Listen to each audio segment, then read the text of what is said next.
कौन बनेगा नेता। नगर निगम के चुनाव पास आने वाले थे। पूरे कानपुर शहर में टिकट को लेकर मारामारी शुरू थी, लेकिन सबसे ज्यादा चर्चा में वार्ड नंबर 40 की सीट थी। वो इसलिए क्योंकि इस बार वहां की सीट महिला के लिए आरक्षित थी। अब सवाल ये था कि चुनाव लड़ेगा कौन। इससे पहले ठाकुर साहब वहां से पार्षद थे और इस बार उन्होंने अपनी पत्नी सीमा ठाकुर को टिकट दिलवाई और ठाकुर साहब की शान के कारण सीमा जी ने 20,000 वोटों से चुनाव जीत लिया। अरे बधाई हो सीमा भाभी, अब तो आप वार्ड की पार्षद बन गई हैं।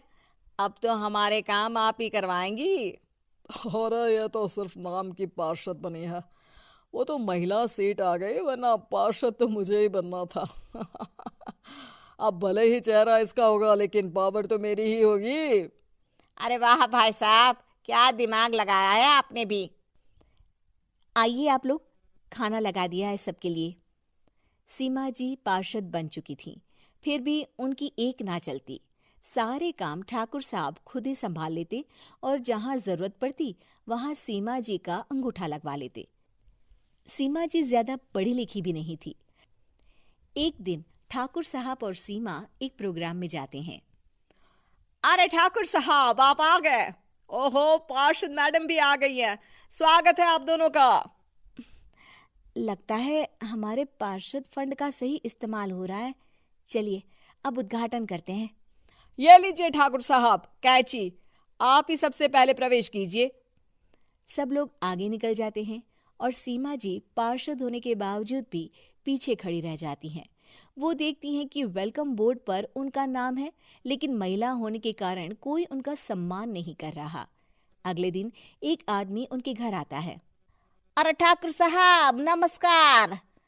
कल ना हम नोटिस किए कि हमारा घर तो अवैध है और नगर निगम वाले उसे तोड़ने आ रहे हैं। अरे कुछ कीजिए ना ठाकुर साहब। देखो भाई, मैं तो ज्यादा कुछ कर नहीं सकता, पर अगर तुम सबकी जेब गर्म कर दो तो कुछ हो सकता है। कुल मिलाकर 4 लाख लगेंगे। अरे 4 लाख ठाकुर साहब? अरे भाई, मैं अपने लिए नहीं मांग रहा हूँ। दरोगा है, इंजीनियर बाबू है, बड़े साहब है, सबको देना पड़ता है ना थोड़ा थोड़ा। बोलो है मंजूर? तभी वहां अचानक सीमा जी आ जाती हैं। अरे ये आप क्या कर रहे हैं? पहले इन्हीं लोगों से तो आपने वोट मांगे, अब इनसे ही पैसे ले रहे हो। अरे चुप रहो तुम। तुम्हारा काम है सिर्फ अंगूठा लगाना, तुम वही किया करो। मुझे दूसरे काम तुम मत सिखाओ, समझी? और तुम ना जाओ, अब पैसे लेकर आओ, वरना जेसीबी किसी भी वक्त आती होगी।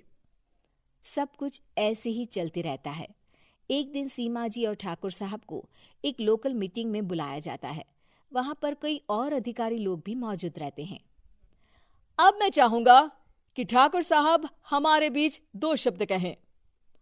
मेरे प्यारे भाइयों और बहनों, आज मेरा सौभाग्य है कि मैं आप सबकी सेवा दिन रात कर पा रहा हूँ। आपने मेरी पत्नी को भारी मतों से जिताया है, इसलिए मैं आप सभी का शुक्रगुजार हूँ। मैं आप सबसे वादा करता हूँ कि हमेशा की तरह हमारे वार्ड में किसी को कोई तकलीफ नहीं आने दूंगा। सभी लोग तालियां बजाने लगते हैं। अब मैं माननीय पार्षद मैडम को स्टेज पे बुलाना चाहूंगा। अपने नाम को बुलाया सुनकर सीमा जी एकदम चौंक जाती है। उन्हें बिल्कुल उम्मीद नहीं थी कि इतनी बड़ी जगह उन्हें मंच पर बुलाया जाएगा। जैसे तैसे वो मंच पर चढ़ती हैं। ऊपर जाते ही सीमा जी को सारी पुरानी बातें याद आ जाती हैं कि किस तरह उनके पति उन्हें कभी भी आगे बढ़ने नहीं देते और उनके नाम से गलत काम करते हैं। वो बोलने लगती हैं। मैं आपके वार्ड की पार्षद सीमा हूं। आप में से बहुत कम लोग ही मुझे जानते होंगे, क्योंकि इससे पहले मुझे कभी ऐसा मौका ही नहीं मिला।